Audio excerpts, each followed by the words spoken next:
Okay, Mark, we are together. I'm walking down to the beach on Awesome. Sunday morning. A little cloudy. We got a little rain last night. Still some blue sky above there, believe it or not, as there always is. Regardless of the clouds, the blue sky is always there. Yes, we've talked about that before. That how we distort that. Yeah, That we say that it's cloudy today. or the sun's not out. Right. Yeah, right. That's it. The sun's not out today. Not that it's cloudy. That's what Right. it was. That didn't sound right when it came out. Well, but at least, I had an experience last night where I have a leak detector on the house. The LADWP sent us a bill on two buildings that I have for over $1,000 for water use, which is just about impossible. We'd have had to fill a swimming pool. So they miscalculate and all that. So I put a leak detector on my house. And last night at 3 in the morning, because they have my phone number, I get this emergency call that there's a leak in the house. 3 in the morning. And I'm in a dream thinking I'm handing the phone to Katie, and the phone rings. So I, Oh, I don't know if the phone rang and I thought I was handing the phone to Katie because I wondered, like, why is this ringing now? Anyway, it looks as this morning while I was trying to deduce, okay, because they give you all these sort of leak prevention things, how to check things and look at things and, just to start to assess. And one of the things that helped me to remember is that when I don't think I know something, I know that, right? yeah. If I can feel so confident in not knowing and then rely on that and think that, oh, I don't know, I don't know, I don't know, rather than see the balance in it as saying, well, I know that. Okay, so now I have a place to start. Now I can occupy the space I'm in with information that's reliable. And now my investigation isn't quite as desperate as I think it would be when I absolutely think I have no idea. And there's just this calamitous list of potentials that could be outrageously difficult to solve. And in our case, we have radiant floors in the concrete, and if concrete floors. If that were to leak, that'd be a major problem for the whole structure. So it's easy to leap to the worst case. And when Katie got up, I said, was there anything that happened? She came home late and did anything happen last night? She said, well, I did flush the toilet, midnight or something. And sometimes the toilet bowl doesn't drop all the way. So there was probably a slow leak for a few hours that got registered and then they noticed it. And I think that somewhat solves the problem. But the bigger issue is that sense of something seriously wrong, like the emergency or the emergence of the emergency, sort of all of a sudden, oh, now here's one more thing. What can I do? What is this impossibility seem, the dread and the oh no, and what's really wrong? When typically, though things can always go as wrong as possible, typically they don't. Probability suggests that it's going to be somewhere in between. And to not look at the simple answers is to avoid seeing clearly what may resolve the problem. I had an amazing experience myself yesterday with simple answers, and um, simple answers and reality and some self-love, where I have been struggling at work with, not just at work, with people pleasing. Trying to make nice.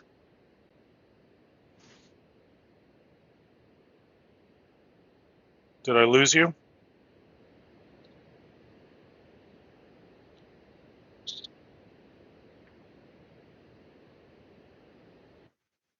Mental health, for lack of not knowing what to call it at this point. Mark, I But lost you in that I period. was saying, I was. Yeah, I was saying that I want to bring up two things that have really changed for me, or helped me change, and they were I'm going to read a text that we shared, and it was, "You don't need to rage to let them know that what you are thinking. Honestly, I rage because I've tried so long to be nice instead of honest. While praying in vain, one day it'll be enough. So it is not them I'm angry with, but my own deficient vocal cords," which really, really, really resonated with me and was beautifully articulated. Another statement that I've been able to carry with me that has really changed for me over the last month with this was, "You giving me all that you got and teaching me that you didn't want to be scared of my emotions or my feelings. And when I do that myself, I'm not being honest and trustworthy." And dissecting those really has brought a lot of peace and self-love and quiet head to me over the Mhm. last week and a half. So And I had repeat, an incident yesterday. repeat it again. So because I want to make sure that everyone listening understands what you read or what you said. I don't know if you said it or I said it, but somehow it was between Yeah, us, I believe. correct. It was between us. And so I'm going to read them both. The first one is, "You don't need to rage to let them know what you're thinking. Honestly, I rage because I've tried so long to be nice instead of honest. While praying in vain, one day it'll be enough. Not them I'm angry with, but my own deficient vocal cords." So we're And the talking second, also in context. We were talking about dealing with people who don't show up when they say they're going to show up when they don't say they're going to show up, do what they're not supposed to be doing, and don't do what they're supposed to be doing, and then use all the excuses in the book to justify why it hasn't happened, and sort of supervising that kind of, I would call it delinquency, but it isn't uncommon in any workplace that people's ideas of what they should be doing are different than the ultimate ideal of the organization, the group, the individual that they are working on behalf of. Is that, correct. is But that that that is absolutely correct. so? That's But the where I've been able to go context. with it, correct. And I've been able to, but more importantly, look at my part in that Yeah, more than theirs, yeah, with my own deficient vocal cords. yeah. And And think of that. another, It's think of vocal cords being either harmonious or disharmonious, disturbing or happy to hear, right? yeah. And when I don't use them, all that allows is for me to start thinking about my thoughts. And I disarm that when I use my vocal cords in an honest and trustworthy way. Yes, And and not be so fearful of their emotions and feelings. right. Doesn't mean that I'm coming to attack them. It just means that I'm showing myself some self-love, and I'm treating others with honesty, and more importantly, I'm treating myself honestly and trustworthy. Yeah, you're And starting to actually and honor what you're thinking. Period. Not what you think they might think and what you think it might do and what it won't do and what it could do and should have done and might have done and would have done if and regret. All that other stuff is just a possibility. Doesn't help. It's futile. no, So when you it's say you're disarming it, the fact is you're not arming, you're not rearming, you're not coming at it from a reactive defensive position. You're coming at it from the position you're in as you're in it. It doesn't mean you like what's happening. It doesn't mean you don't like what's happening. It simply means you're having thoughts about what's happening that if you think you need to keep to yourself, you think something is so wrong with your experience that it's completely intolerable and impossible and unable to be discussed and shared. And that is a very there's lonely place to be. yeah, it's it it's making a false reality. Well, Mistaken fantasy. it's imagining that it's reality to begin with, which is false. All it is a And it's manifestation of an effect. and I feel it's the only thing I can do. Yes. Well, that's a good clue right there. That's an absolutely good So clue, because when you think it's the only thing you can do and all possibility exists in the present moment, now, always, think of that. Think of how reductive that thinking is. And then think about feeling less than, low self esteem, low self worth, no value, no usefulness. If I'm taking everything and minimizing it to a single point that I can't do anything else, I'm thinking it's happening to me rather than being caused by me.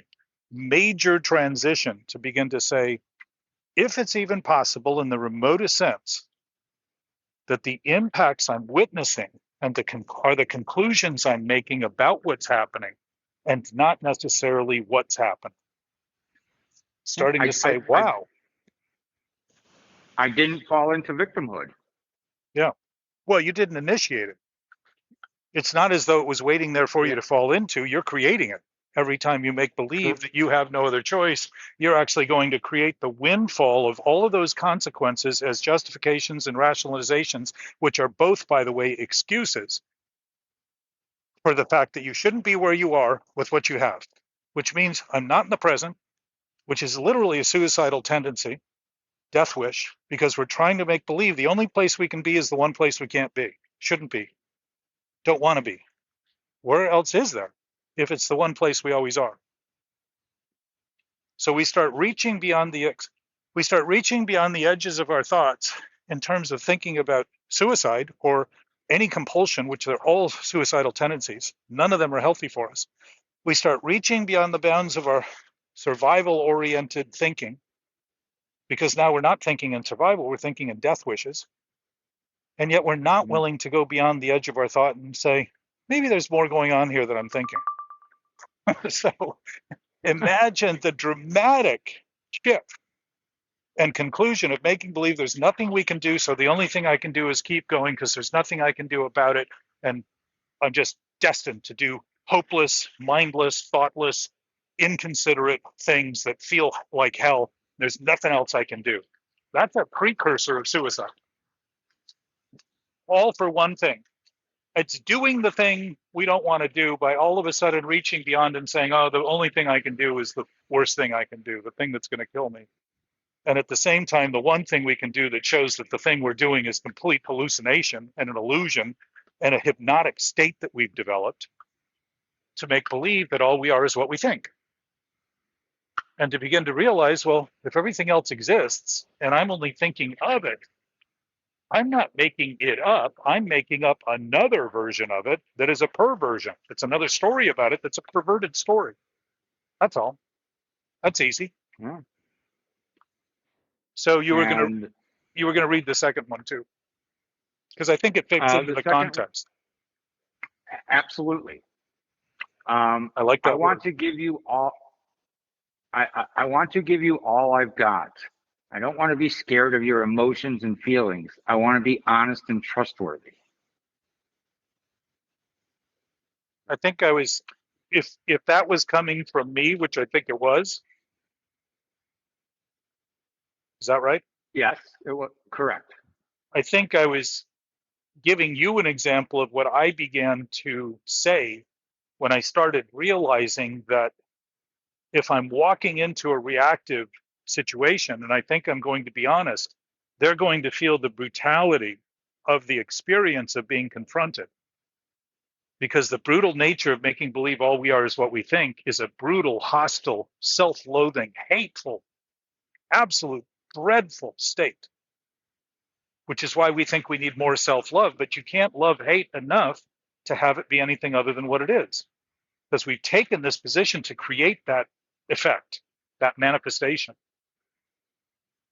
If I'm starting to talk to somebody, what I learned, like with Katie, I said she used to feel like I was attacking her when I just, I thought I was saying what was on my brain, and I often was, but it would feel like an attack to her. As I said, sweetheart, this is not an attack. I want to mention to you, I have a thought, and my thought has to do with you. And I my like that. language began to develop, which was why I sent you that thing, just to say, look, I want to be sincere. I want to be honest. I want to be genuine. I don't want to hide the thoughts I have. And I don't think they're necessarily right. I just know that I have them right now. If I'm having them right now and they're a reflection of everything I'm doing, including the things I don't think I'm doing, that seeming subconscious that we talk about, now I can be inclusive of that openly with somebody else.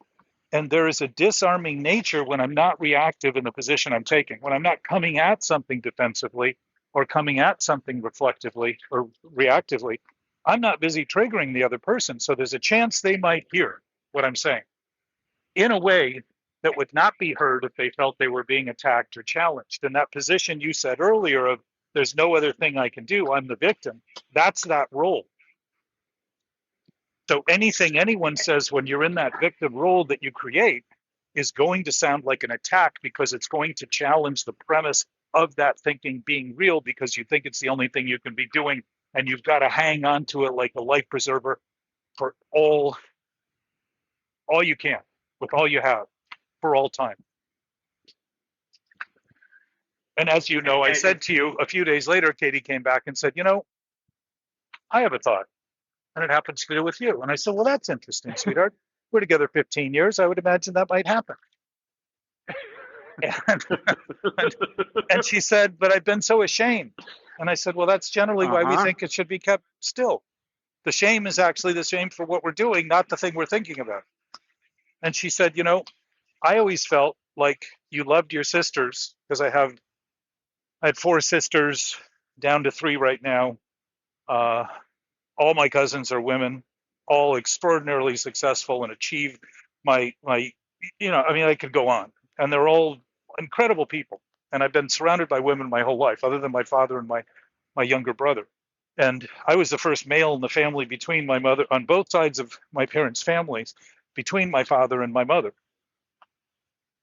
So I don't know that means much, but it means I was surrounded by all my cousins were female and all that until my younger cousin Rami was born when I was maybe 16.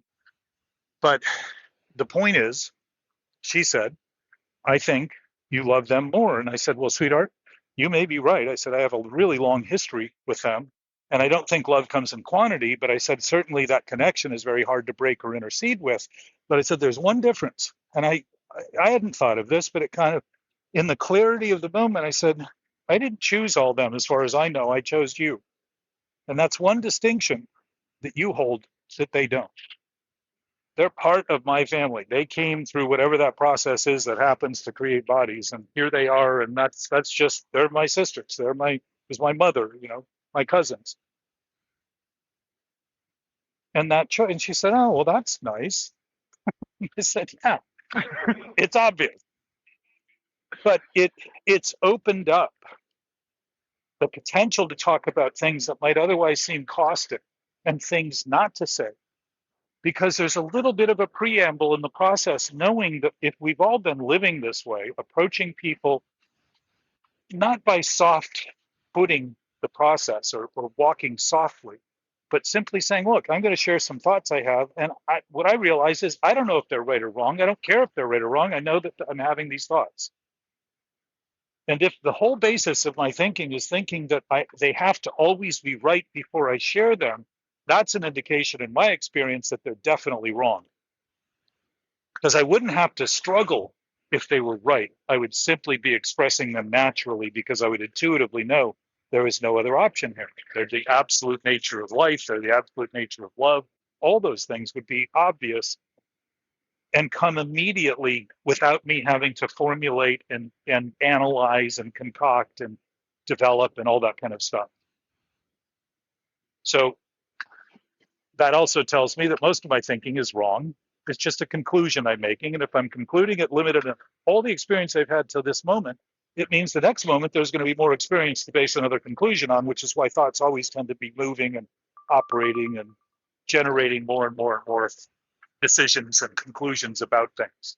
They never quite stay still, if they ever do. It's amazing that the response that you got from Katie, and also the response that I've gotten in the last 24 hours from people that I've been honest with. Yeah. So I had yesterday afternoon a situation at work where that same sort of thing was happening. And I felt, it did not feel right. And instead of people pleasing and instead of being nice, I chose to be honest for myself and for the person. And my employer, asked me to do something because he was out of town. And I replied, no, I'm not comfortable with this. You have 2 days to discuss this with him at your convenience, because it's not what he asked me to do doesn't need to be taken care of. It just needs to be taken care of before Monday. Right. And and he just replied with a thumbs up. That was the end of it. And when I hung up, or when that happened, I felt really good. But more importantly, it wasn't like an excitement or this or that. I was able just to continue on with my life. And it wasn't until 12 hours later, when I got up this morning at 5 a.m., that it dawned on me that it was a totally different experience. That I had come at it from a different angle. I come at it with a different connotation. Right. There was no defense. There was no defensiveness in it.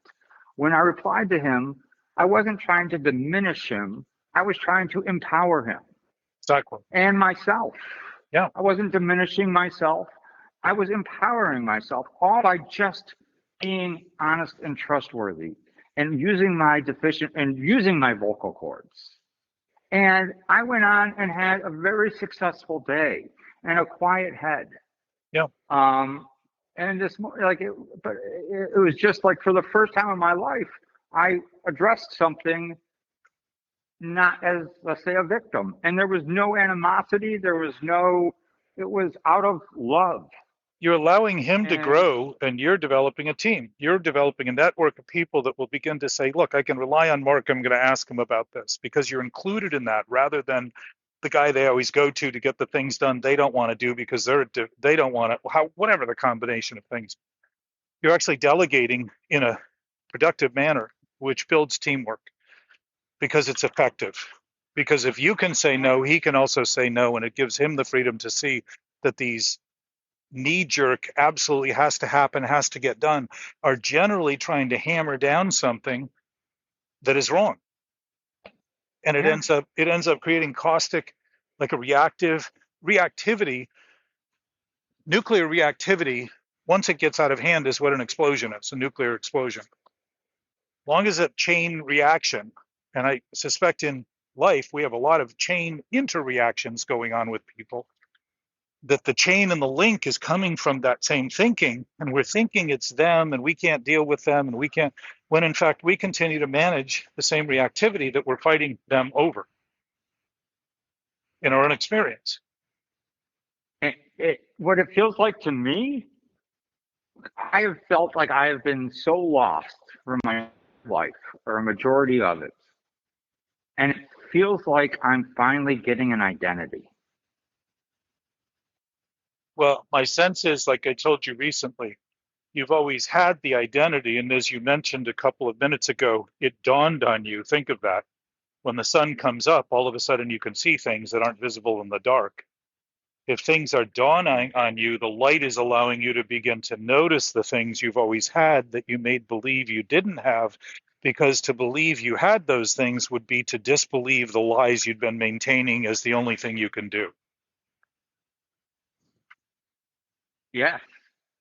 It dispels the rumor immediately, because there's nothing other than a hallucination going on. It's a hypnotic trance we're in, making believe it's a dream, and we're waking up and saying, oh, I actually have an identity, and it's very stable. It's absolutely whole. Yeah.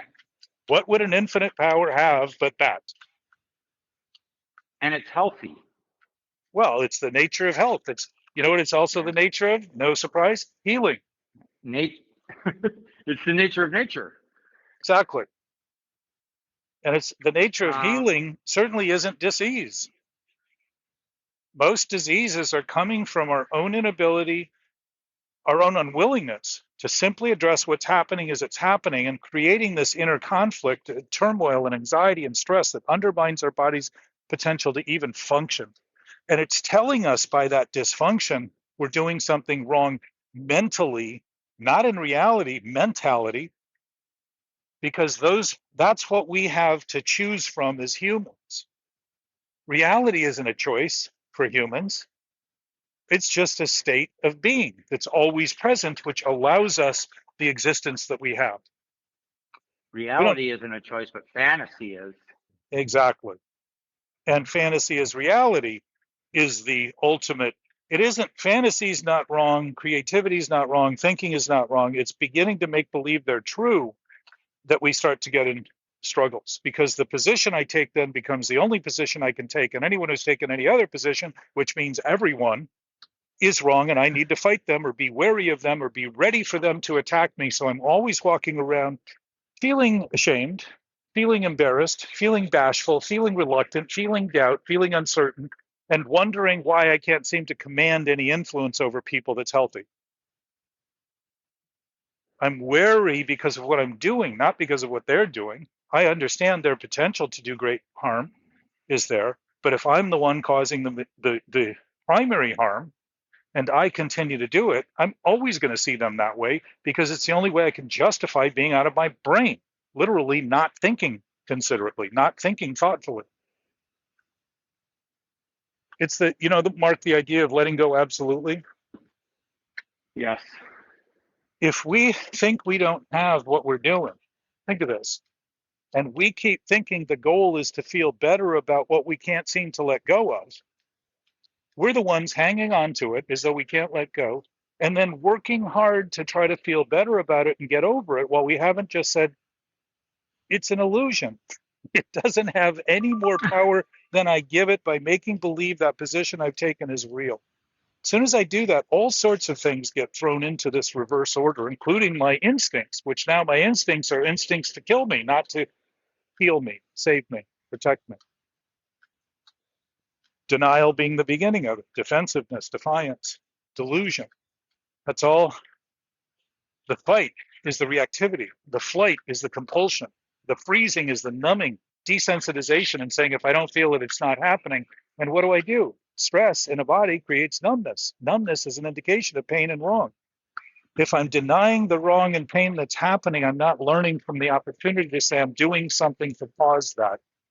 And if I can simply concede that, I don't need to know what any more about the thought, any more about the details, more about the people, places, times, any of it that I associate in the story I create, to simply acknowledge that I'm doing it now.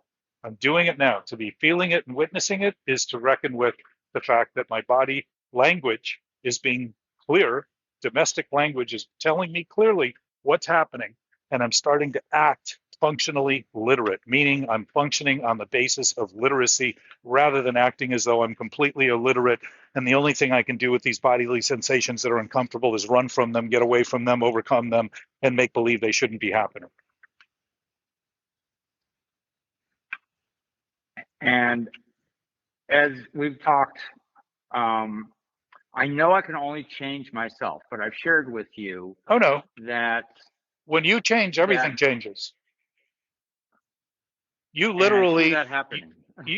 if everything that's changing is changing right now, everything that can change is changing. Every change you make affects everything, not just some things. So to begin to see that as saying, wow, if I'm responsible, then my ability to respond is to begin to respond to all of it, rather than just the immediacy of my own narrow interests and the things I think I need to do and have to do to survive in the scarcest way, because I've carved out that tiny little world because I think that's how the world is, scarce, rather than say, no, if I am response able, if I have the ability to respond to it all, because I am in fact always responding to it all, because I'm always in a moment, my human experience, that's amongst everything, not some things, but all things, everything, it's a big change. And affluence and abundance doesn't become something to strive for. It becomes something to begin to notice as the absolute present nature of our being and our knowing awareness, not the thinking awareness, but the knowing awareness that's perfectly at peace, perfectly still, current, and is always new, always new, always new. It means it can't get old. It's not in space and time. It's not in some dimensional form. And that's a windfall. It will also challenge all those other reactive thoughts you don't think you're having, because now the fear meter on those things is going to go up because they know they're on the verge of being found out.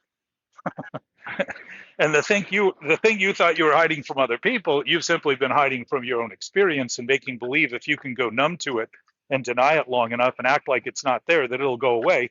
Well, by doing that, you're maintaining it. It's like a water leak. It's not going to get better by thinking it's not there.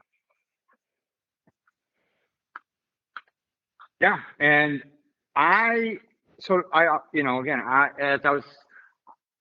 as I'm learning all of this and as I'm developing and changing and learning to live in the world, I realized that, what am I going to learn to live in the world and not live this way with my family? Why don't I start with my family and work outward? Because that is where, but it's what I'm doing. Yeah. And I grew up I was taught these things. I grew up in a household full of avoidance. And that was as I'm learning, our coping mechanism. Mm-hmm. And it's nobody's fault. We all had a part in it. Mm-hmm. And so this morning, just like sort of Katie had, come back to you the next day or whatever, and I called my mother. And now should be coming up on 12 years of sobriety. I'm coming up on 12 years in another program in Gamblers Anonymous, but I relapsed in AA, and I called my mother because she had asked me a question yesterday about gambling for some reason, which I found out later why, but she didn't ask me about my sobriety. Mm-hmm.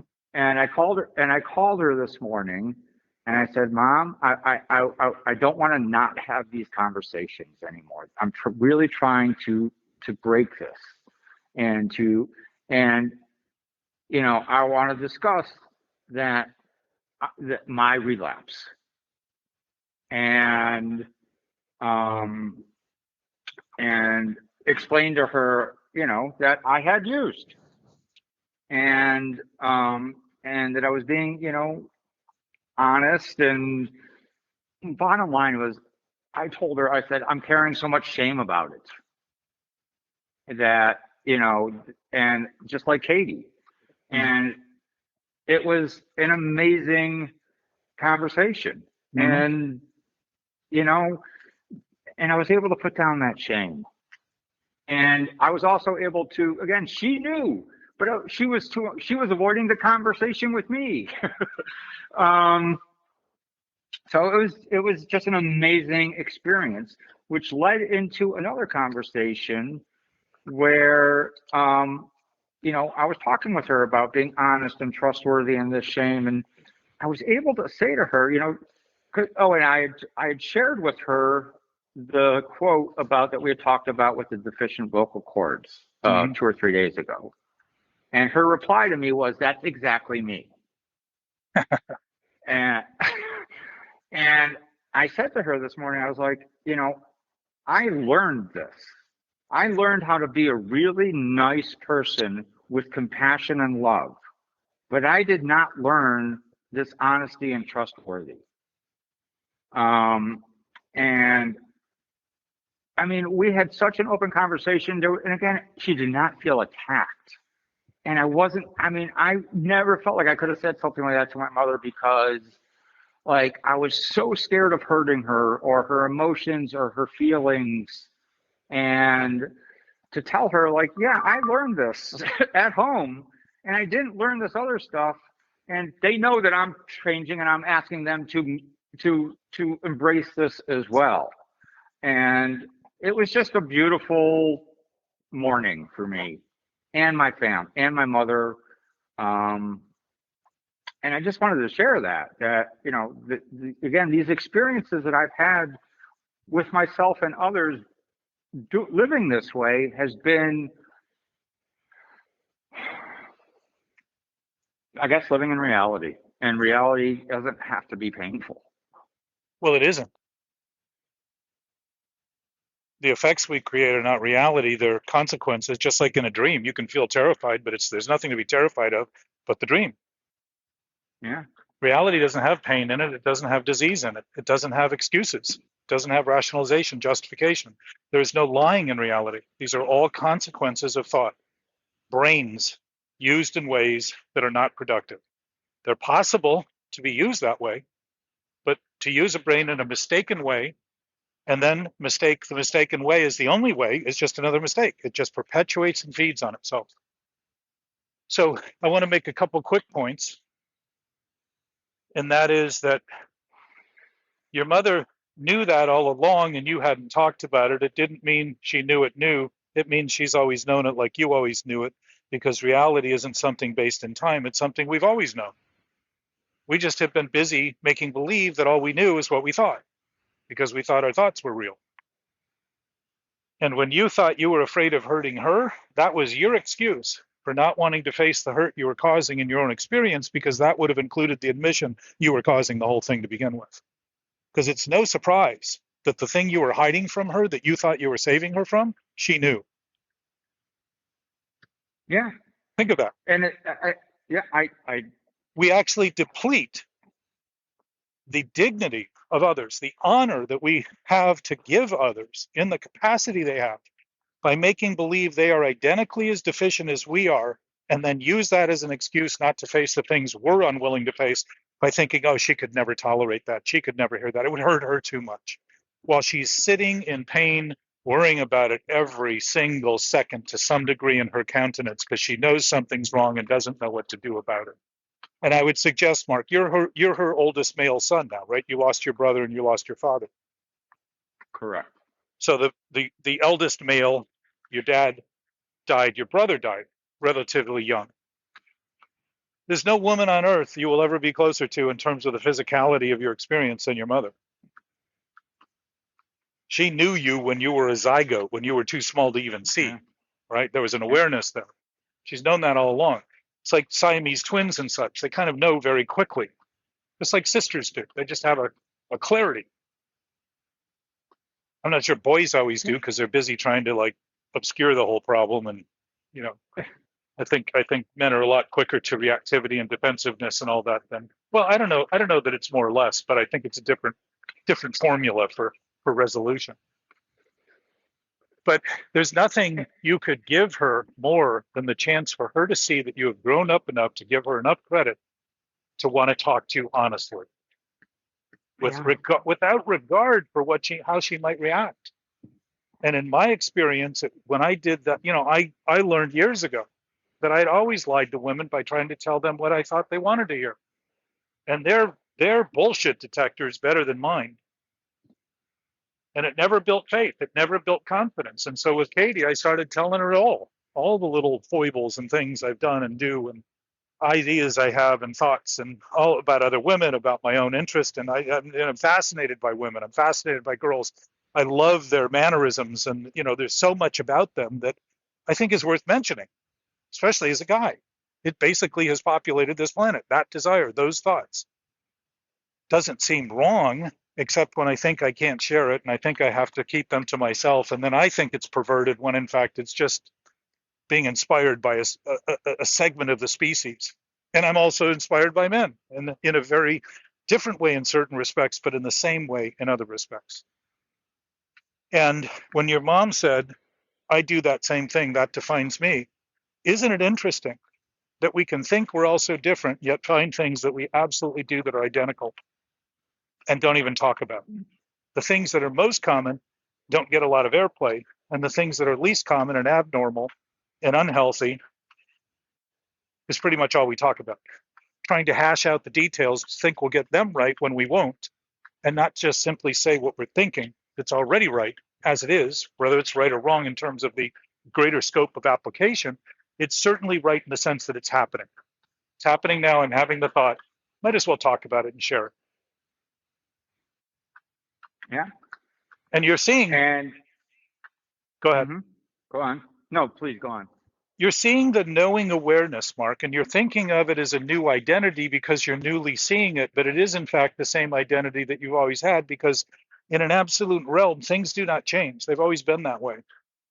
So reality's always been reality, while we've been thinking of it only as we think it is. And cultures have been built on all those thoughts that are built on thoughts that are shaky, which is why cultures are constantly shaking and quaking at the thought of other cultures attacking them. It's the same thing we do as individuals. It's just the macro social version of that. That's not new. It's been going on as long as humans have been on Earth. So this thinking about thinking as reality rather than a product of reality, rather than the beginning of expressing our thinking, rather than thinking of it as having to be reality and creating my new reality and creating another reality and interfering with their reality and having to overcome, all those things are just fantasy realities. Reality is real. That's it. Course in Miracles goes over this very, very quickly, clearly 600 and some pages worth to make the clarification that it isn't change. And people think that book is dense when it's the simplest book I've ever read.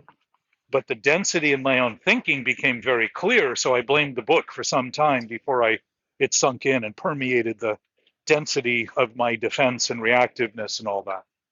And it wasn't just the Course. This, the big book was quintessential to beginning to see that there was something else going on than I was thinking. And it was broadly affecting everyone I know. I know 1,000 people in sobriety. And we have a common bond because we have a common problem. If we have a common problem and look at it that way, that means we also have a common solution that we all share. Very different approach to thinking about things. Yeah. So, as far as like the common problem and the common solution, and I don't mean to bring it back down just into my family network, but yes, you do. I was, you know what? Thank you. Go right ahead. Bringing it back to my family dynamic. Yeah. And I was, able to identify with my mother this morning that, this was, even though this was something I learned, this was our coping mechanism. And it's not, and it hasn't worked in a long time. And it's never worked. Not in my life, it hasn't. Well, we mistake things for not being as bad as they possibly can be for thinking they're good. And that's the idea of being stuck in this is the only thing we can do. Well, if it isn't as bad as it used to be, it's better, and that's the best I can expect. It's not the fact. Yeah. You're so right. And it's just coming to mind. But what I was explaining to her was that, it was our coping mechanism. It's unhealthy. It's not working. We need to change it. And that they had a part in it. And that, again, it was able to be honest and not threatening and not defensive and not, it was such a natural conversation. And you can sense it. I'm learning as my vocabulary is growing. I'm finally having a true intimate relationship. I'm being authentic. My definition of intimate was very skewed before. Right. When I looked it up it's as a noun, it's a confidant. And I'm being, I'm treating her like a confidant. I'm being intimate. I'm treating you like a confidant. I'm being intimate. People listening to us right now, hopefully. I'm having an intimate relationship with you guys. Absolutely. I'm being authentic.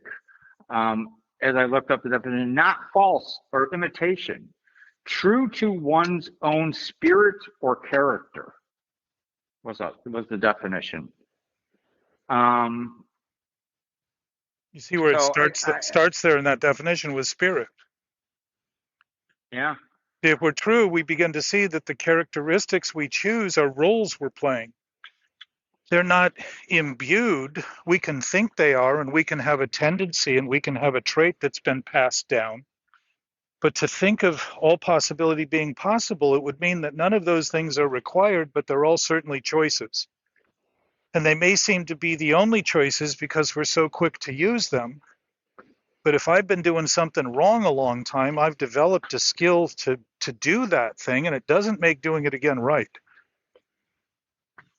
And I suspect through history, we've been building and building and building on this thinking that we keep seeking and seeking and seeking, but apparently we're not finding to still be looking because we've been looking out there rather than in here, seeing that if that spirit is our nature, it's not only in us, it's without us too. It's independent. My body isn't a requirement of it. It is a requirement for my body. It's like a drop as in the, I've learned, as I've learned with the loss of my, your their brother. spirit is not left. Yeah. My brother and my brother, their spirit has not left. Their love has, their spirit is still definitely here. I still feel their nature and their love every single day, every single moment. They're just not physically here. But one of the things that tends to fade are the characteristics because they're what I learned in my experience is it's the characteristics that I maintain as being me that I hate in others and don't like in others and am repelled in others and react in others. And when they go, all of a sudden I think in a knowing way about them rather than a thinking way about how they act and what they do because they're no longer behaving in a human form. They're present in an absolute way that isn't a form at all. It's invisible, seamless, synchronous, it's immediate, it's always present. It isn't in a dimension, it isn't a time and space bound, it's just an absolute ever present state of being. And all those characteristics that I have in relation to them start to go away because I'm no longer fighting them for what they're doing. I'm starting to appreciate them for the thing, not that has left, but that remains and is also the thing that I have right now. Which begs the question, why do we wait till we're near death to look at life accurately? You know, that whole idea that people's lives pass before them right before they die. Mm-hmm. Interesting that we have that capacity every moment of our life and are waiting till death to finally admit it. That does not seem like the most proactive, functional basis for living in my experience. Seems like we're putting the cart before the horse a little bit and not saying, wait a minute. If that being that's gone that I miss on a human level, I miss the physicality, I miss the smells, I miss the touches, I miss the sarcasms, all of the things. Like when my dad died, I said at his memorial, I said, today I would rather suffer the things I never liked about him just for one more day with him, just to have that. And I began to appreciate that the things that I often felt repelled by were also the things that I really valued in people and also recognized my deficiency in that same regard. And the only reason they were repelling to me is because I was repulsive in my own actions, in my own make-believe idea that my characteristics are who I am and there's nothing I can do about them, rather than see that if they've been chronically maintained as obsessive thoughts about characteristics, I'm suffering from them every time I employ them, and so too are other people.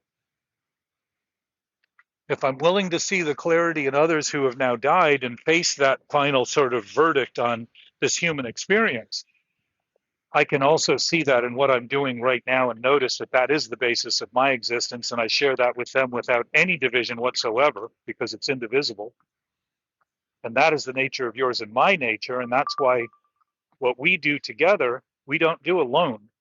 And we've been doing it together all along while we felt alone because the things we were thinking had no basis in reality. And the loneliness that comes from that comes from the fact that we're basing our seeming existence on things that have no basis. They don't have any functional usefulness. They have no place. They don't belong anywhere. They're not going to be expressed. 3 + 3 as 7 is never going to be right. It's always going to cause problems. It's always going to dysfunction because the law and order of nature is ordered in perfect order right now. And the consequences we get are the curriculum of that life's lesson. It's giving it to us all the time. If I'm unwilling to listen and receive and have that, including the dysfunctional feelings and the discouraging feelings and all that, the discomforting feelings, the abusive feelings, the self-loathing, if I'm not willing to have all those as evidence of my learning curve, I'm going to think of them as things to run from, as though I can, while I take in mentality, when I get away with something, I'm actually doing exactly that, getting away with it. I'm not getting away from it. Mm-hmm. So I always take it where I go. And yet, wherever it comes, if I'm thinking it's everyone else, then I'm seeing them through a lens of understanding that's really misunderstanding and misperception, rather than actually understanding, oh, this is me projecting how I think things are, but that perspective now becomes valuable to me because I can stand and say, oh, I'm seeing it that way because that's the way I'm thinking of it. And not only am I thinking of it that way, I think it's real, which is why it seems so intractable, because I put up this fight that I can't win. And yet I'm constantly maintaining to make believe I should feel better about it by doing things or get over it as though I can leave it behind and it will be fine.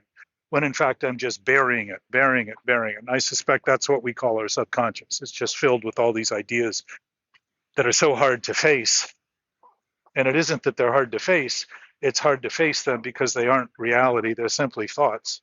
And we built up so much tension in our body that the facing of them is the witnessing of the fear and the stress. And the thing that's actually killing us, we actually begin to, the threat that has been sort of the mythological threat through fairy tales always comes from the Mm-hmm. person. Almost always in the fairy tales, it's always the story about the person being at the center of the problem. It's mythological because it's a myth. It's superstitious because it's not happening. There are ghouls and goblins and all these things that we've created. And while those things, maybe they exist, I don't know. I don't need to make an opinion on that.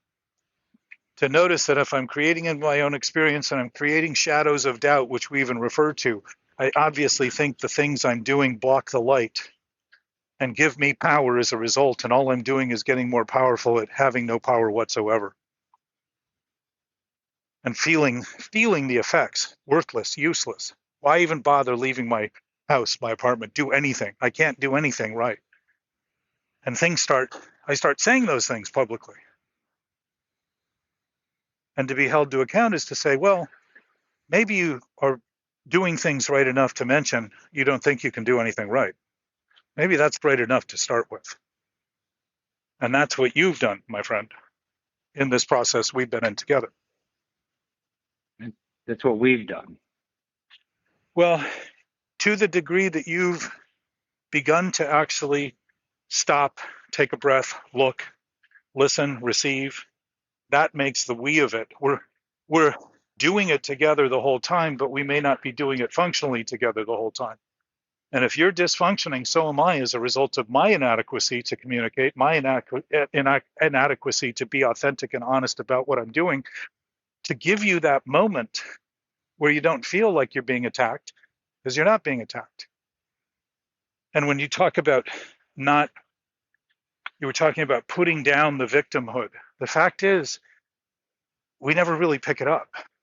We use those narratives because it gives us some spatial human story about it, when in fact it doesn't even exist other than our idea that it's going to save us from the peril we want to avoid claiming responsibility for. It's a zero-sum game.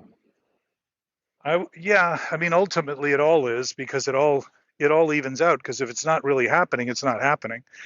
But we're thinking it's happening, and that's the problem. The awakening, the spiritual awakening in the big book, is actually coming to terms with the fact the spirit has never been asleep. It's never been disconnected. The spiritual malady isn't a malady of the spirit, it's a malady of my thinking about spirituality. And the idea that I can think it all of a sudden becomes just like I am, just like the gods we've created through history have been ego-driven gods. They've been man-made gods, human-made gods, women and Mm-hmm. man-made. So what do they have? All the characteristics of a narcissist, self-centered, fear-based, loathing, hateful, spiteful, contemptful, vengeful person. Always. All the I can't say it. The devilments. Yeah, Sorry. bedevilments, exactly. So we become useless in our ideas. Why? Because they're useless. Not because if we keep picking them up, they're going to get better someday, which is the great failing often in people I work with, is they're trying, they keep trying the wrong thought on and think their goal is to get it right rather than just know. Like some guy came to me once and he said, I just want to find my true self. And I said, stop looking. To look is to say it's not here. To look is to say something that can't be lost, can't be found. It's just a diversion. It's an avoidance mechanism, like you were talking about, a coping skill.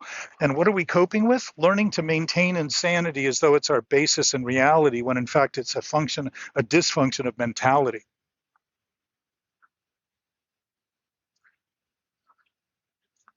Hmm. You know, think of the arc of our experience, Mark, that morning when I saw you. Oh, I know it well. That Yeah, experience. but I could see I in was your body. I felt trapped in that experience for a very long time before. Yeah, I could see it. The way you were walking looked like you had something around your neck that was just pulling you back to earth. And you were sad. You were really hurt. I lost you, Jack. I said, you were sad. You were really hurt. Yeah, I And was. I can see that.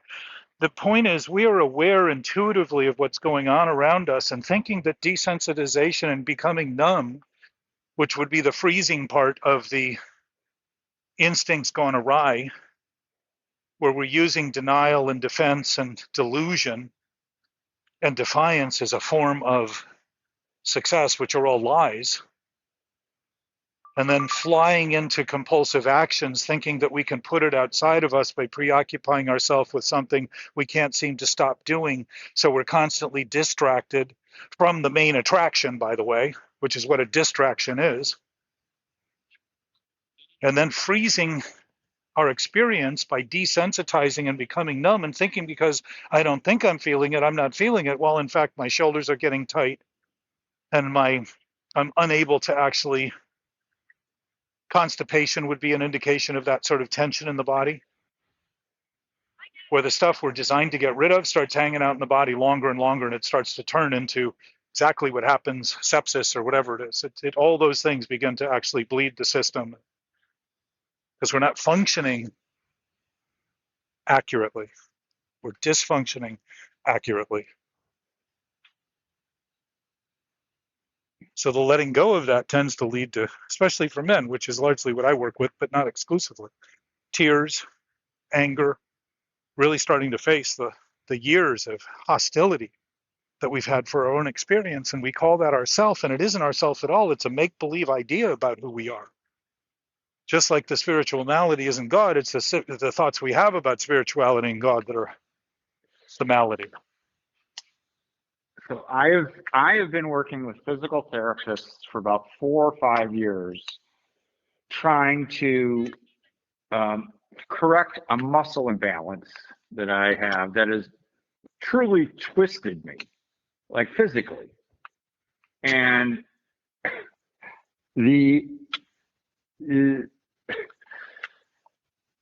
the amount of physical relief I have felt in the last month without any physical therapy, of breathing easier, taking fuller breaths, not such shallow breaths.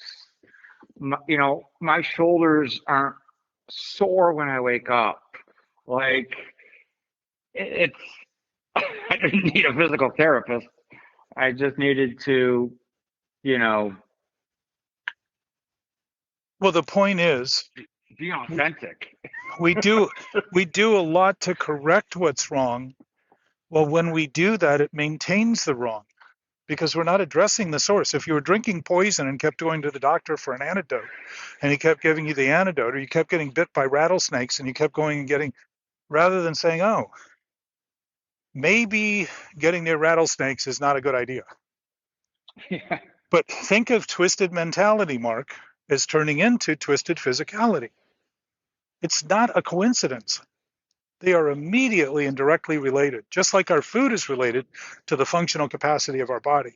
If we eat poor quality food, we feel poor quality, period. Farming and food has gotten so off the track that most food in grocery stores doesn't qualify under the definition of food because it's so highly processed that it has no basis in nutrition. It's just food. And my experience is when you give the body food it doesn't need, it keeps asking for more, but what it's asking for more of is nutrition. And what it keeps getting is the same bad food it doesn't know what to do with, so it just stores it and it just becomes futile. The metabolism gets weak. It can't even burn it off anymore because it's trying to burn stuff off. It doesn't even understand. It's not part of its makeup. It's like the brain is not designed to entertain insanity. And yet part of its design is to let us know what we're doing in that regard because we feel bad. We feel low self-esteem. We feel low self-worth. We feel useless. All those feelings are telling us we're doing something that has no esteem. To feel low esteem would be to give credit to the self we think we have rather than see there is no esteem in it whatsoever.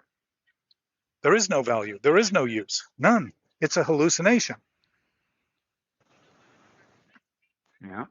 We take drugs to hallucinate and don't want to admit we're doing it all the time on a daily basis to the degree that we consider these things to be real.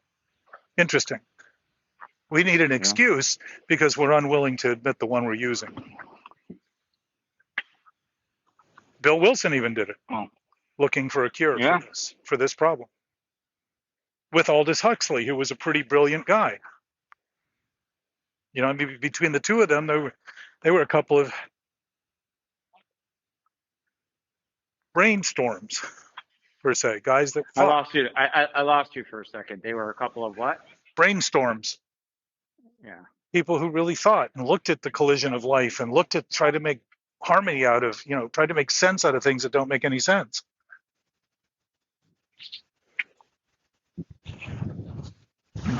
Well, it has been an hour, Jack. Right. Can't believe that. So I'm gonna like to try to wrap this up. All right, give me 5 more. I want to address a couple of your things too. No, that was it. I want to say, I want to spend the next 5 or 10 minutes wrapping this up, and I'd like to do this again. And I've got a couple other topics I'd like to bring up. I'd love you to do that, and I think that's the dynamic of our conversation is enhanced by your participation and your insight, your experience, because it's all I'm talking about is experience. I'm not talking about the truth. The truth speaks for itself because it's everything that already is. And if I can concede that, that's a very humble approach to this rather than one that says I have the answers and you don't. Because if that truth is true and reality is real and it's absolute, it's something we all have. And the shame and the disgust and all that is because we're acting like we don't. And we wouldn't feel those things if we didn't know better. If we didn't know truth, we wouldn't feel bad about thinking of it wrong. So those indicators, like we talked about earlier, are really the curriculum, life's curriculum, saying here's the class we're having today. Here's the chalkboard. Your consequences, your circumstances are the chalkboard of all the things that are happening in your experience. And if you look at them accurately and start to notice that the deficiencies in them is coming from your thinking rather than the person and the place and the thing that seems to be causing it, the ability to begin to interact with those things, as you were talking about with the guy you were working with, you start to take steps naturally that don't take any effort, and they don't take any cunning, and they don't take any shrewdness or confidence or ambition or drive or any of that. It just becomes as easy as saying, no, something doesn't feel right about that. And even if I decide differently tomorrow, right now, I'd like to stick with that and kind of consider it from that point of view.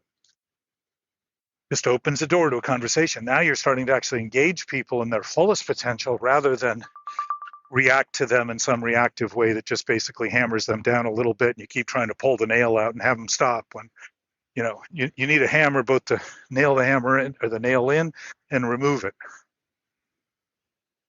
And in this regard, it just vanishes it because it's multiplying everything by zero. That seems to me so critical and so important, rather than saying, oh, it's just what I'm making of it. And the idea, I think it's real. I like when It's you add the math into it. Yeah. So what matters to us is matter we're making. All the matter in the universe is already here. All of it. All of it. There is no more. There is not going to be any less. It's like energy. All the energy that's in the universe is already here. Not going to be any more, not going to be any less. If modern physics is correct, I don't know. Maybe it grows and expands and all that kind of stuff. But my experience is, from what they understand, is as the universe expands, the energy stays static. So it may be slightly less perceptible while it's in fact present in the same way. Just like putting 4 ounces of water into an 8-ounce glass. In the 4-ounce glass, it's full. In the 8-ounce glass, it's half full, but it's the same amount of water. You're standing in here, Mark, and looking at this stuff and being willing to hear things that come out of my mouth that may seem objectionable and difficult to listen to, and then sit with them long enough to see that maybe there's something there. And I'm not suggesting there always is, because I'm frail in my ability to converse on this since I'm relatively new to it. But that willingness is what confirms for me that this essence is our essence, and it isn't something that's unique to me or you. It's unique to existence, period. Everything that exists. That means everyone and everything, all that are and all that is. And that's a pretty profound, awe-inspired way to look at a day and say, oh, I'm having a human experience, and yet I'm based in a spiritual reality that is immutable, inviolable, immeasurable, indivisible.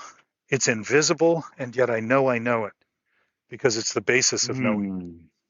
It is the basis of knowing. And when I think in any way and aligned with that, I sense it immediately, which is why we can know everything and yet still struggle with the details of things. What we know is stability. What we know is peace. What we know is stillness. What we know is quiet.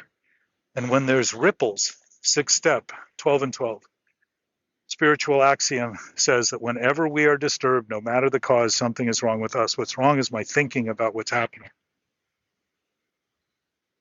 And the spiritual axiom is that will always be the case. So I can be as educated as I can be. I can know everything I know right now in terms of thinking, not knowing. And I can still be lacking when circumstances happen that I don't expect and I don't think will come, because I'm still relying on my thinking about what's going to happen as being the basis of what should happen and will happen and is the only thing that can happen. So I'm caught off guard again and say, oh, I must have been on guard of a feeling based on a thought that was defensive and weak and vulnerable because it had no basis. And this is my opportunity to sit with it and say, oh, that disturbance is exactly what meditation is asked to do. And now I'm doing it while I'm awake during the day, in the interactions I'm having with people, everywhere I go, practicing principles in all of my affairs rather than 20 minutes in the morning and wondering why I'm just hell-bent over the way people are driving when I finally get into my car.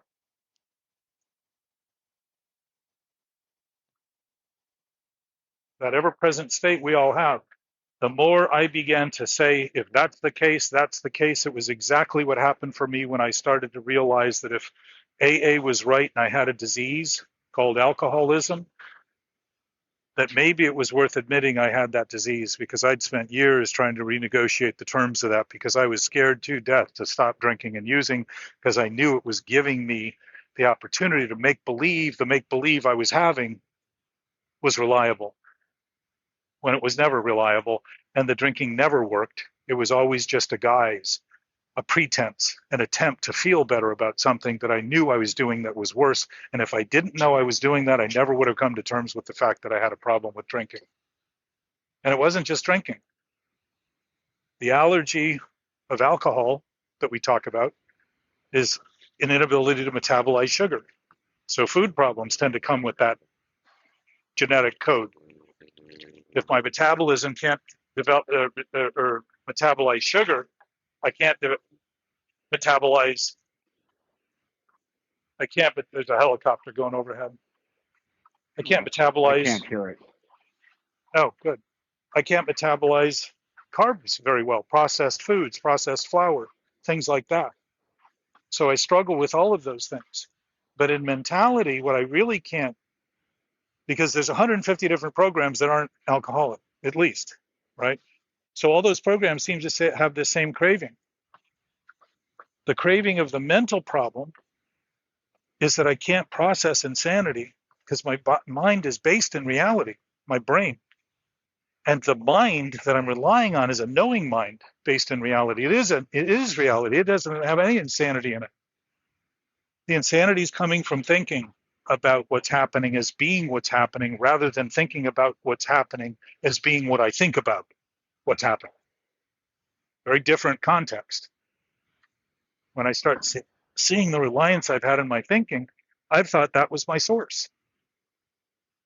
And my source being ego, then at that point, becomes all that I am. And ego being a false self could never be who I am. And we even talk about that openly and then struggle with trying to fix the false self rather than say, it's false. It's never going to be true. There is no self there. It's an illusion. It's a delusion. I can maintain it and I That's can all I pretend can it's do. there. And think that's all I can do. Exactly. Because it's reality. So here's another instance. We know that reality is real because we use it as an excuse, knowing that if what we think is reality, we know that we think it's real and shouldn't change and can never change and is the only thing that we can do. Because within the context of reality, there is no other reality and we can't do anything about it. We're using the same excuse on the depraved mentality that we're using to make believe insanity is sane that is in fact the basis of reality. We don't choose it. We don't have it. It has us, like a drop of water in the ocean trying to argue for its own existence. It has us. We can't let go of anything we don't have. If I'm not holding something, I can't let go of it. And yet those thoughts I hold to be true, I make believe I don't have. So I absolutely refuse to let them go and think what I need to do in sobriety is start. We lost you. We. All right, let me move a little. Any better? Yes. So if I'm denying having things, this is where the mental obsession comes in and the insanity. If I deny I'm doing what I'm doing, I'm acting as though I can't let go of it and thinking that it's the letting go that's difficult and impossible, rather than seeing my commitment to the thing that I'm hanging on to as the problem. To let go absolutely is beginning to realize I've never held on to delusion at all, ever. And if it was a delusion, I was again relying on insanity to be the basis of my reality, which it can't possibly be.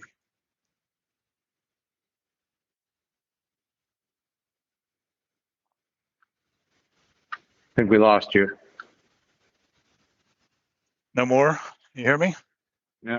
Yeah, I got you back. Did you hear the part about the not having? No. Okay.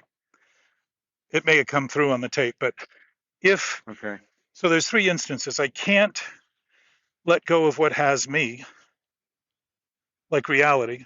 I can't let go of it, just like Huh? gravity. I can't let go of gravity. That's maybe a simpler metaphor. So it always has me in a sense. I can't Yep. let go of what I don't have. If I don't have something, there's nothing to let go of. So that's an easy fix. If Shame. I if I think I have something and I don't have it, then there's nothing to let go of. But in the third case, where I think I'm not doing what I'm doing, well, what I have are sick thoughts. I'm thinking I'm not thinking the sick thoughts, and that by denying them, I will get better. And then wonder why I can't seem to let go of them while I'm constantly reinforcing I don't have anything to do with them. And that's an obsessive cycle. Still there? Yeah. Okay. So I might have gotten those 3 points Taking in. it in. Yeah. Just taking that last one in. Yeah. So if I'm ever feeling I'm stuck, it's coming from I'm the procreator and the anti-crusader. I'm the proactor and the reactor. I'm the thesis and the antithesis. I'm creating the stuckness, all in imagination. So I think imagination that I'm creating is real. I think my opposition to imagination is real too, because I'm thinking the Which thing I'm imagining is real rather than thinking of it as simply imagined, which then allows me to begin to actually use imagination in an extraordinary way and think, oh, if I'm connected to everybody, I can help everybody. And if I can help everybody, I've probably also been hurting everybody the whole time I thought I couldn't help them. And there's some reckoning that comes with all that, which is profound because profound means forefinding. And to be forefinding is to realize nothing's ever been lost. It's always been here.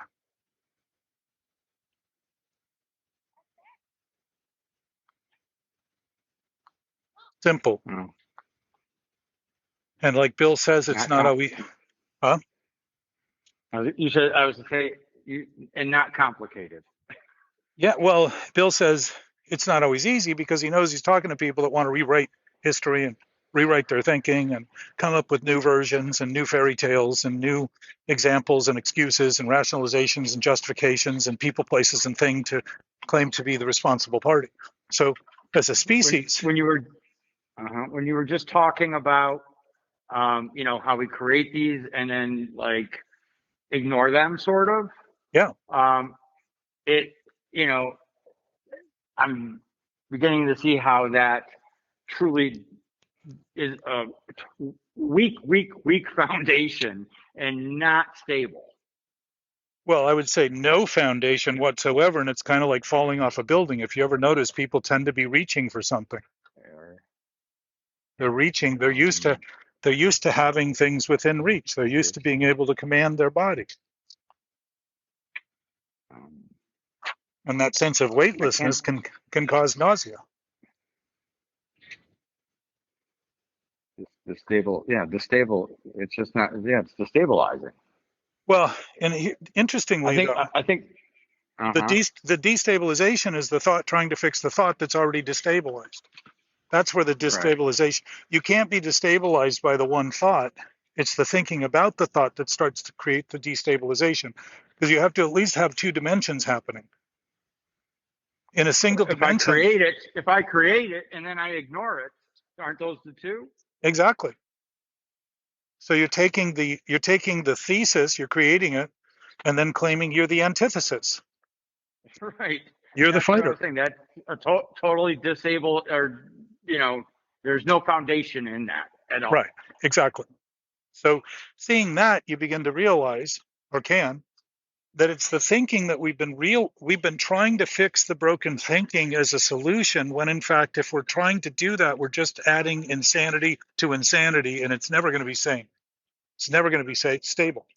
And the irony is, the beautiful irony, just like being on a teeter-totter and thinking it's always going back and forth, is to miss the fact that it wouldn't be able to go back and forth if it wasn't stable on the ground.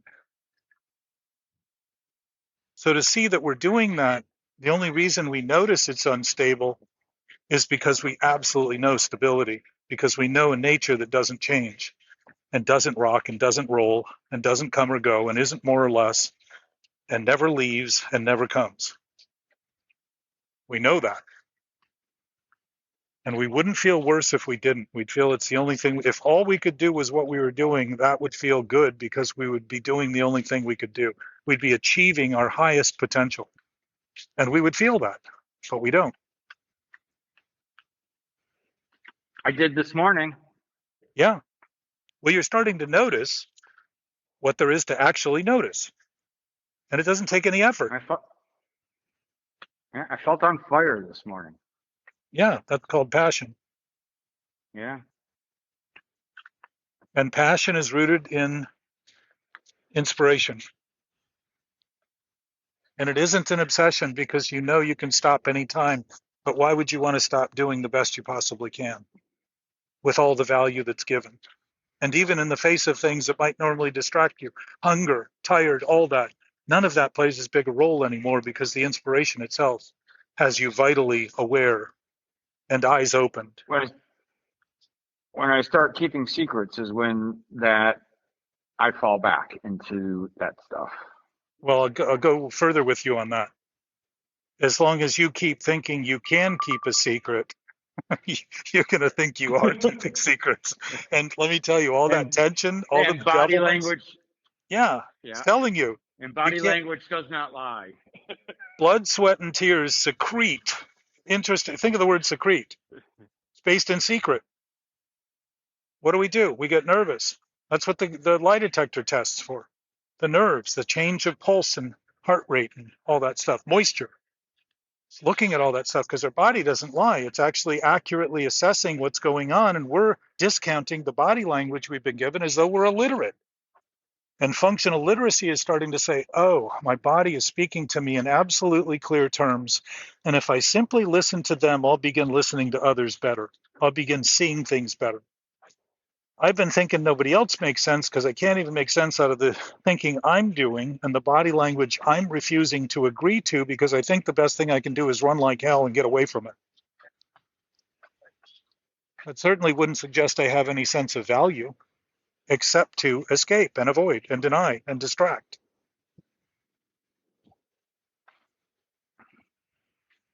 So you are a light, my friend, and you're starting to notice the light because you're seeing things you thought you didn't know, and you'll start realizing, oh, I guess I have always known these because they've always been here. The comfort of it all is an awareness that you begin to notice it's always been there. You've just been operating on a basis that gave you such a horrific distraction that trauma you were witnessing, that you were creating all the time, kept your attention because you thought it was true and real. You thought it was your life. You thought you were it. Yourself you need to love, when in fact you begin to see the nature of your nature is love. You're not learning to love yourself, because to love hate doesn't make a lot of sense when hate isn't anything other than a conflicted idea over about love. To fix hate is to maintain the hate to fix it. And again, it's like all the bedevilments. They don't actually exist. They're manifestations of effects we're capable of creating in our experience, our human experience. And to the degree that we think our thinking is real, we think those things are real, and then we think that's who we are, and then think I it's all like we can do. that. I like that I'm not starting to love myself. I'm just starting to not hate myself. Well, you're not creating a self that's full of hate, Yeah. because you're noticing who you are. Is Think of the words we use. I've written a few of them down this month, things I've heard other people say. I want to read some of them real quick.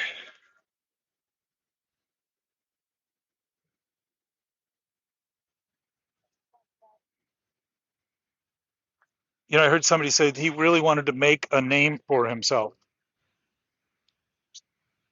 Think about it. Mm. Apparently the name we come with isn't enough when it's only a name.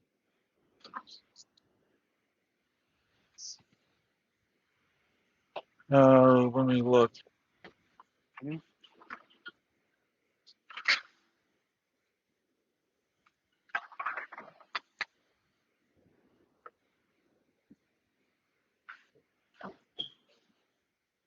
So basically, they are comments. I'm not finding the category I put these in. Oh, here they are. I'm working on myself. Think of that. I, I, I am. Morning. I am. Okay, the basis in the Bible that says the basis of God. I am. If we've created a God in our own image, that's interesting. Because if I am, I am. And if I am working on myself, I'm obviously have a split personality that I'm working on. Mm.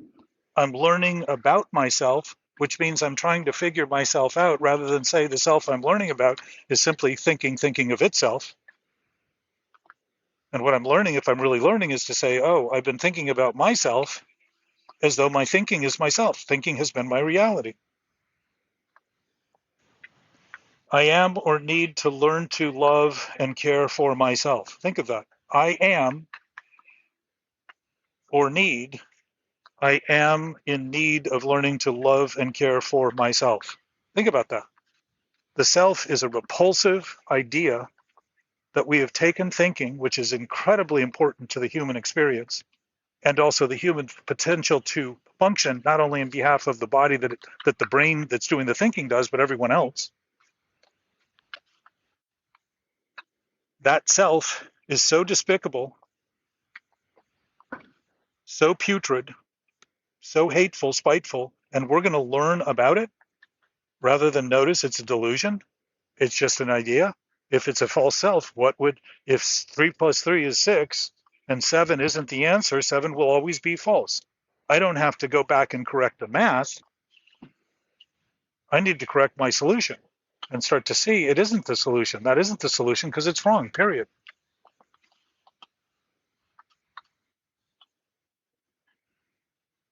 I am working on myself, learning about myself. I need to learn to love and care for myself. Listen for those terms that you use as defining that self as something distinct from the I that's mentioning it. I am learning to care for myself. Think about that. You're claiming the I that you are and then addressing it as though it's the self that you are not. Been a major mistake in thinking, which got formalized in the 1800s in psychology and all that as the ego, when in fact, here another irony, beautiful irony, is that ego in its root, you know what ego is in the root of Greek or Latin, wherever it comes from? Please tell me. Capital I. Mm. And we think of it as self because we think our thinking about ourself is in fact ourself, when in fact what we're thinking about is our thinking. Well, that is, I think, perfect because that is one of the two topics that I have that I would like to do other episodes on. Good. One of them that I put down was ego, and the other one was codependence. Yeah. Well, then as a precursor to the next conversation, my sense is the only codependent relationship we have is with that self we think is ours. And we think we need to get it right to save ourselves. Think about that. If our self isn't at risk except for the idea that the self we are isn't who we are, what are we saving ourselves from? But the idea, facing it honestly, that it's all just make-believe, fantasy. The ego has no basis in reality. As in the way we use it, ego is an I, and the I who's trying to save the self. Why would I have a self to save if I am? If I am, that's pretty profound. That's it. I exist. I'm whole. I'm complete. I am part of reality. I can't be apart from reality. I'm a part of all reality. All that's happening, everywhere that anything's happening, I'm a part of.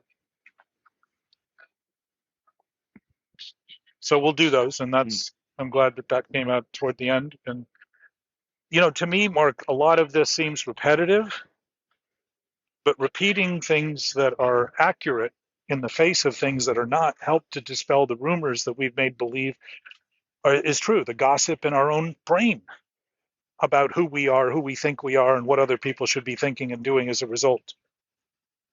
It dispels all that stuff because when the light goes on, there's no darkness left. And the light has never gone off, by the way. I've just casted a shadow on myself, I feel. And what do we say? Shadows of doubt. Why? Because we know to be doubtful when we're thinking things that have no basis. We're uncertain. When we feel uncertain and doubtful and unstable and all that, that's an indication of our clarity of knowing rather than an indication of our inability or ignorance of the thinking we're doing. All that stuff is based in thinking about thinking as being reality, rather than starting to see that thinking about thinking is actually a huge contemplative advantage when we stop trying to turn it into reality, and we can actually begin to solve problems systematically by approaching what's wrong accurately and get to a solution well before, very often intuitively, because now we're not in that stumbling block and that sort of echo chamber that is a like hostage taking situation that we need to get it to survive and to prove ourselves and to make ourselves whole. We need to get that answer. All of a sudden we just come up with it, boom, like you did with your mom. You just knew it was time to talk about that because you had come to terms with it and said, oh, I'm doing this, I've done this. It doesn't hold, it's not you anymore, it's something you did. Your relapse. It's not who you are, it's something you did. You chose to do. When you got responsible for that, you said, Mom, I want to mention this. Boom. It wasn't her you were trying to save. It was the thinking you were doing about your own experience you didn't want to face. And even in that face and even in that honesty, Mark, I know that when you approached her, it probably came with a little bit of trepidation or a little bit of what seemed like a nervousness. But the difference between nervousness and a little bit of excitement is that you're actually inspired about doing it. And you know that it's valuable and you know you're doing something right and you're aligned with what's happening rather than maligned and think that more and more maligned ideas are going to somehow save you someday. I was only nervous when we didn't talk about it last night. Yeah. And when I decided to make when I made that conscious decision, the nervousness left. But you see the transition. When you're thinking Yeah. honestly, there's no nervousness in it at all. And my sense is we're so used to being despicable in our actions for so long that we have an underlying, at least I've noticed this, that I have this underlying sense of doubt and despair because the depths of those thoughts I haven't quite melted yet. I haven't quite dissolved yet. So I'm always coming at things when I'm really honest and open. I start noticing that there's always a little bit of pit in the stomach when I'm facing things I haven't wanted to do before, because there is still some doubt about what I'm doing. As clear as I can speak about it at times, there's still some doubt in my countenance when circumstances don't seem to be going well and all that stuff kind of gets ahead of me a little bit and seems that it's ahead of me when it's just getting ahead of the limited thoughts I have about it. And I know that, and I can think those things, and I can put them to rest quickly by not continuing to agitate them and manifest them and remanifest them and remanifest them, regurgitate them over and over again. But it gives me a window into another level, and that is I'm always available. The fear and all that stuff is always readily available for me to produce whenever I want to do what's wrong and think it's right. It isn't the wrong, it's the thinking it's right that sort of cements the addictive cycle. And I only think it's right because I think my thinking is right and my thinking is true. And whatever I think then must be right because I get so desperate I have to come to a right conclusion.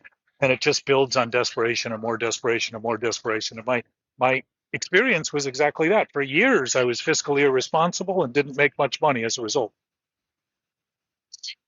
I didn't know how to be abundant and affluent in that thinking.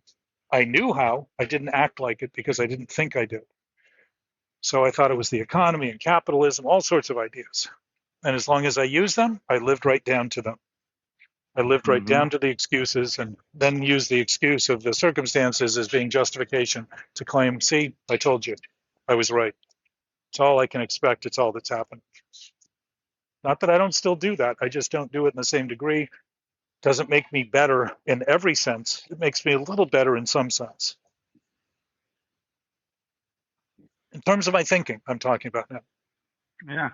So I love you because I know that we share this common bond, and I know that that common bond is love because it's benevolent, and it always seems to be available whenever I'm willing to look and have, always, which means it's always there, and all I'm doing is ignoring it, and ignoring things is the basis of ignorance. It's certainly not intelligible, and it's a stupefaction and a dumbing down of my own potential, which I'm perfectly capable of doing, but it becomes less enticing when I start noticing it sooner because I start feeding and feeling the sensations that are coming up that used to roar and now they're sort of purring, but they're still there because I'm aware I'm about to do something that's going to cause me a real problem.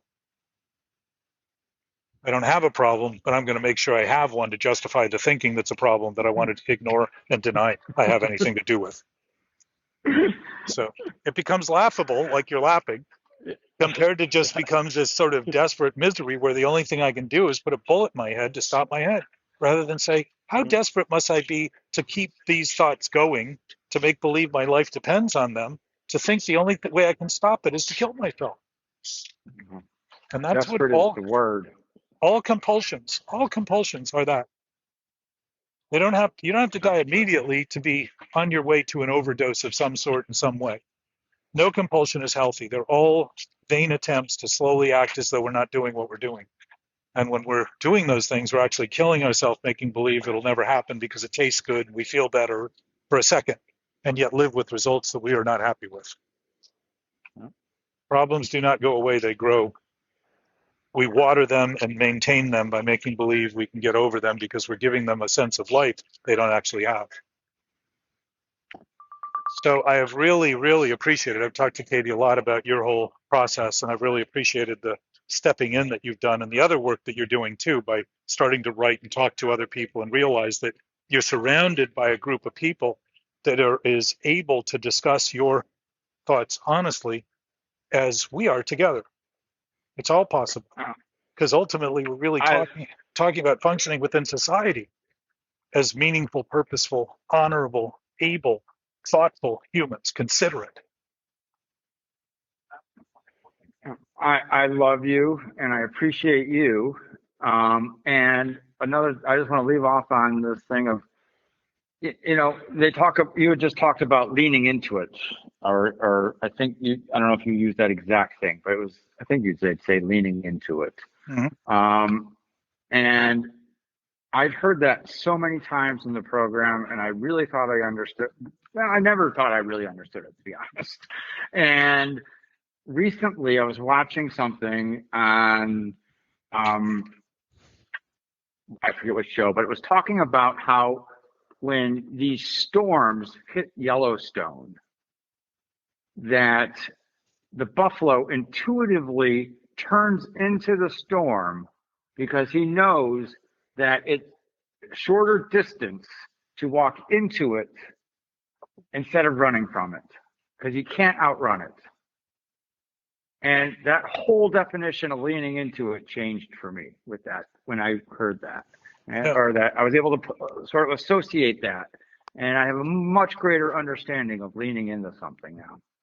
Well, and the idea of confronting it is the quickest resolution. The idea of avoiding is the longest potential resolution. That's why maintaining and managing a self that doesn't exist is one absolute certain way of continuing to maintain the problems that are associated to it. All the discordance and the disharmony and the disgusting nature of our thoughts about ourselves. And they're all correct, because that self we're thinking about is disgusting. It has no basis in reality. It only has basis in thought, just with the same basis as lies have. Well, and I just want to thank you for being the buffalo in front of me, leaving me deep footprints to follow. Yeah, thank you. I also think that when they go head in, that their hair, the way that their hair goes, keeps the heat in. If they were backward, it would go into their, what do they call it? Their pelt or whatever. So I think that there's nature is natural, and it's our nature. And if that's the case, it's natural that we express it. And it isn't something I can take credit for, but I can be thankful and grateful for naturally, because it's the fullness of greatness that is the basis of our existence that we all share. Why, if that's the case, don't we talk about it and express it and start functioning on that basis collectively, and start thinking about this in these terms and acting in those terms collectively, so that the benefits are shared equally, so that we can all laugh at the disgusting nature of taking a self that doesn't even exist seriously as anything other than imposter. Anyway, I love you, brother. Love you too. We'll continue.